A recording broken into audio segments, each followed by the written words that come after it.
Hello అండి, అందరికీ నమస్తే. నా జీవితంలో ఎన్నో ఒడిదుడుకులు, ఎన్నెన్నో బాధలు, ఎన్నెన్నో కన్నీళ్ళు అయినా కూడా అన్నిటికీ నాకు తోడుగా ఉన్న నన్ను నీడలా నన్ను కాపాడుకునే మా శివయ్య, శంభో శంకర హరార మహాదేవ. ఎన్ని కష్టాలు వచ్చినా, ఎన్ని కన్నీళ్ళు వచ్చినా కూడా నేను ఆయన నామస్మరణ లేకుండా నేను ఉండలేను. ఎందుకంటే నా జీవితం ఆయనకే అంకితం.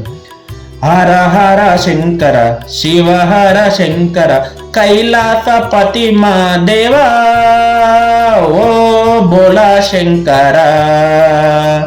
నీవుండే కైలాసపురిలో, భక్తుల నేలిన మదిలో.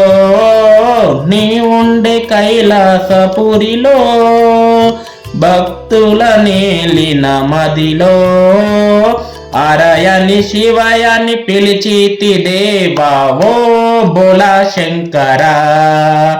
హర హర శంకర, శివ హర శంకర, కైలాసపతి మా దేవా, ఓ బోలా శంకర. ఓం నమ శివాయ, హర హర మహాదేవ, శంభో శంకర. ఈ వీడియో కనుక నచ్చినట్లయితే లైక్ చేయండి, షేర్ చేయండి, సబ్స్క్రైబ్ చేసుకోవడం మాత్రం మర్చిపోకండి. Thank you.